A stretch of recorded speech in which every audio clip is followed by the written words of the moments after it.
My name is Edmund Buckner, and I'm at Alcorn State University. I'm the Dean of the School of Agriculture and Applied Sciences. Actually, that's where I got my start.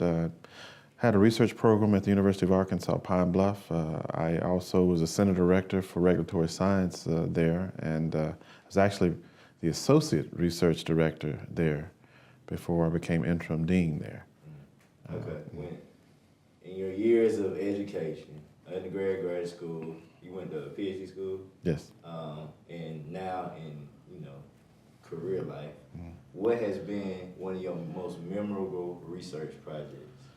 I think, well, my last was probably one of my most memorable research projects. My last and my first. My first major one,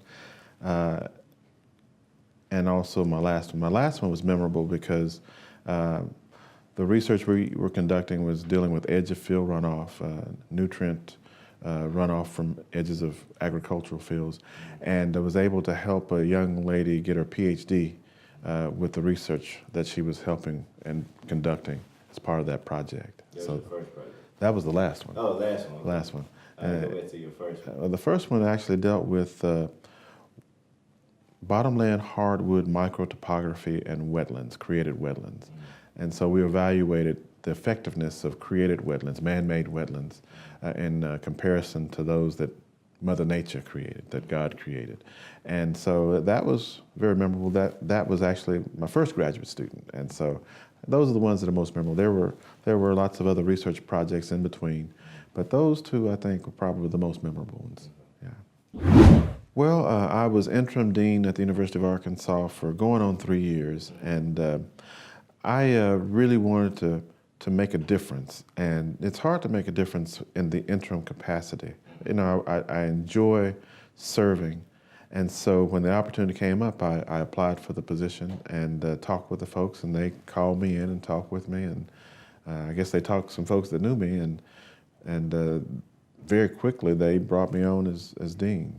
And it has been one heck of a ride, I'll tell you that. It's a wonderful place. We have a lot of dedicated individuals that work there at Alcorn, and so it's really a pleasure to work there at Alcorn. It's a pleasure because we've got really strong, forward-thinking leadership and administration, and so that's also, it's good to work with folks that give you the opportunity to do wonderful things. We've done some pretty good things there in the short time that I've been there.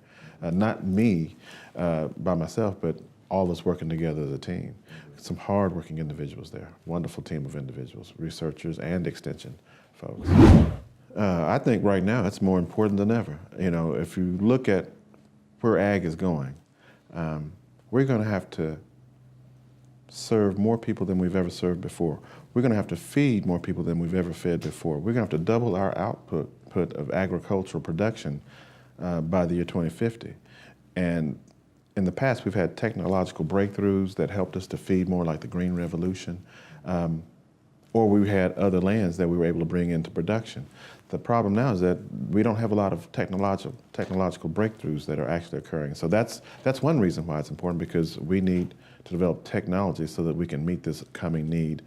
And the other problem with that is that there's no additional land that we can bring into production. So all the land that's being used now for agriculture basically is there. It's already in use. It's already in production. There's no new land.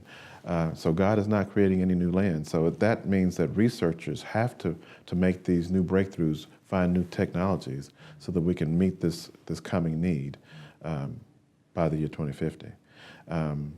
It's also important because we typically serve small and disadvantaged farmers and ranchers, or we work with items like specialty crops.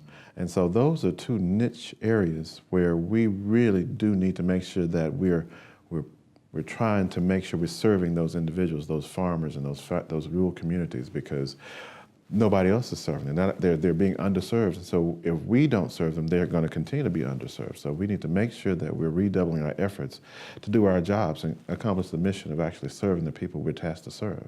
But it's definitely on our agenda, and we hope that our state legislature will pass policies that will allow us to start conducting research, and that our farmers will be able to come into the family and the fold to start producing and working with him. That's what research, because the schools got to do the research, but they just playing that. That's true, but farmers are innovative, and if we don't move fast enough, they'll go out and try things and see what works for them because, you know, farmers are in the business of making money and providing a living. They not only feed the world, but they also got to feed their families by making a living. And so if we don't do our jobs timely enough, they'll go out there and they'll try to figure out, does this work? They'll plant this, oh, it didn't work. In the process, they're losing time and money. So, that's why it's important for us to make sure that we're doing our job and supporting the farmers with the research that they need and the extension that they need. So, Good. Good. Thank you. All right. Let me. Told you it's gonna be quick now. That's quick. Let me interview this young man from Delaware. I guess you got it. I got it. Let me ask him some questions. Huh? Dr. Marsh,